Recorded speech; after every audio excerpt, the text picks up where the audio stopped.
இந்த வீடியோவில் பார்த்துக்கிட்டிங்கன்னா யூடியூப்பில் ரெவென்யூ ஏர்ன் பண்ணுறதுக்கு இன்னொரு மெத்தடும் கொண்டு வந்திருக்காங்க. இது ஆல்ரெடி இருக்கிற மெத்தட் தான். இது எப்படி எனேபிள் பண்ணுறதுன்னு சொல்லிட்டு பார்க்கலாம் வாங்க. யூடியூப் ஸ்டுடியோ ஆப்பில் டேஷ்போர்டுக்கு லாஸ்ட்டில் ஏர்ன் பட்டன் இருக்கும். ஏர்ன் பட்டனில் மோர் வேஸ் டு ஏர்னில் பிராண்ட் கனெக்ட்னு சொல்லிட்டு இருக்கும். இப்போ அதை வந்து பார்ட்னர்ஷிப்புன்னு சொல்லிட்டு ஆக்கியிருக்காங்க. அந்த பார்ட்னர்ஷிப்ஸ் நம்ம கிளிக் பண்ணது இப்படி தான் காமிக்கும். டேர்ன் ஆன் சொல்லிட்டு காமிக்கும். டேர்ன் ஆன் பண்ணது நெக்ஸ்ட்டு இது தான் காமிக்கும். இந்த மெத்தட் வந்து நம்மளோட ஒரு பிராண்ட் வந்து கொலாபரேட் பண்ணுறதுக்காக இன்விடேஷன் கொடுக்கறது தான் இந்த ஆப்ஷன்ஸ் வந்து பார்ட்னர்ஷிப் பண்ணுறது. இப்போ நம்மளுக்கு கரண்ட்லி எந்த ஆஃபர்ஸும் இல்லைன்னு சொல்லிட்டு காமிக்குது. அதே மாதிரி பேமெண்ட் மெத்தடும் வந்து ஒவ்வொன்றும் வந்து வச்சுருப்பாங்க. நீங்கள் அதை செட் பண்ணிவிட்டு பார்ட்னர்ஷிப் உங்களோட கொலாபரேட் பண்ண எந்த பிராண்ட் வருதோ நம்ம அதை அக்செப்ட் பண்ணிக்கலாம். இது இப்போ யூடியூப் ஸ்டுடியோ ஆப்பில் கொண்டு வந்திருக்காங்க. ஆனால் இது ஆல்ரெடி நம்ம ப்ரௌசரில் போய் எனேபிள் பண்ண முடியும் இந்த ஆப்ஷனை. இந்த ஆப்ஷன் மூலயமா நம்ம பிராண்ட்ஸோட கொலாபரேட் பண்ணி அவங்க பார்ட்னர்ஷிப் மூலயமா நம்ம ரெவன்யூவும் வந்து ஏர்ன் பண்ண முடியும். இதுக்கு கண்டிப்பாக யூடியூப் பார்ட்னர் ப்ரோக்ராமில் வந்து இருக்கணும். அவங்களுக்கு மட்டும்தான் இந்த பார்ட்னர்ஷிப், அதாவது பிராண்ட் கனெக்ட் வந்து எனேபிளில் இருக்கும். YPPயில் இல்லாத க்ரியேட்டர்ஸ்க்கு வந்து இந்த ஆப்ஷன் வந்து இருக்காது. பிராண்ட் கனெக்ட் பார்ட்னர்ஷிப்புன்ட்டு இப்போ மாற்றிருக்கிறது.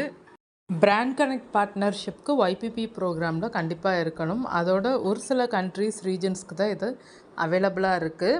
நம்ம எனேபிள் பண்ணுற டைமில் ஆக்டிவ் கம்யூனிட்டி கைட்லைன்ஸ் ஸ்ட்ரைக் இருக்கக்கூடாது. கண்ட்ரீஸ் வந்து பார்த்துக்கிட்டிங்கன்னா US, UK, India, Indonesia, Brazil, Australia, Canada. இந்த கண்ட்ரீஸில் இருக்கிறவங்களுக்குலாம் ஆப்ஷன்ஸில் இருக்கும். இவங்க எனேபிள் பண்ணி வச்சுட்டா நம்மளுக்கு அந்த பிராண்ட் வந்து யூடியூப் ஸ்டுடியோலே வந்து நம்மளுக்கு அப்ரோச் பண்ணுவாங்க. உங்களுக்கு இந்த வீடியோ யூஸ்ஃபுல்லாக இருக்கும்னு நினைக்கிறேன். உங்களுக்கு இந்த வீடியோ யூஸ்ஃபுல்லாக இருந்ததுன்னா மறக்காமல் நம்ம தானி தமிழ் டெக் யூடியூப் சேனலை சப்ஸ்கிரைப் பண்ணிக்கோங்க. இந்த வீடியோவை உங்கள் ஃப்ரெண்ட்ஸுங்களுக்கு ஷேர் பண்ணுங்கள். யூடியூப் ஷாப்பிங் ப்ரோக்ராம் பார்த்துக்கிட்டிங்கன்னா ஃபஸ்ட்டு ஸ்டார்ட் பண்ணது வந்து 10,000 சப்ஸ்கிரைபர்ஸ் ப்ளஸ் YPP ப்ரோக்ராமில் இருக்கிறவங்களுக்கு யூடியூப் ஷாப்பிங் ப்ரோக்ராம் வந்து வந்தது. நம்ம ப்ராடக்ட் வந்து டேக் பண்ணுவோம், அன்பாக்ஸ் பண்ணுறது இல்லை அந்த வீடியோவில் ப்ராடக்ட்ஸ் என்னென்ன ப்ராடக்ட்ஸ் இருக்கோ அதை வந்து டேக் பண்ணுவோம். அதுக்கடுத்து வந்து 5,000 சப்ஸ்கிரைபர்ஸ் 1,000க்கு மேலே இருக்கிறவங்களுக்கும் வந்து கொடுக்க ஆரம்பித்தாங்க YPP ப்ரோக்ராமில் இருக்கிறவங்களுக்கு. இப்போ இனி வந்து யார் யாருக்கெல்லாம் கொடுக்க போகிறாங்கன்னா 500 சப்ஸ்கிரைபர்ஸ் இருக்கிறவங்களுக்கும் YPP ப்ரோக்ராமில் இருக்கிறவங்களுக்கும் கொடுக்க போகிறாங்க. மினிமம் எலிஜிபிலிட்டியாக 500 சப்ஸ்கிரைபர்ஸ் வந்து கொடுக்குறாங்க. 500 சப்ஸ்கிரைபர்ஸ் இருக்கிறவங்களுக்கு ஜாயின் பட்டன், சூப்பர் தேங்க்ஸ் மட்டும் இல்லாமல் யூடியூப் ஷாப்பிங் ப்ரோக்ராமும் இருக்க போகுது. இதன் மூலிமா 500 சப்ஸ்கிரைபர்ஸ் இருந்து ஜாயின் பட்டன் எனேபிள் ஆனவங்க ஈஸியாக ரெவன்யூ ஏர்ன் பண்ண முடியும். அவங்களும் ஈஸியாக ப்ராடக்ட்ஸ் எல்லாம் வந்து டேக் பண்ண முடியும் அவங்களுடைய வீடியோவில், ஷார்ட்ஸில்.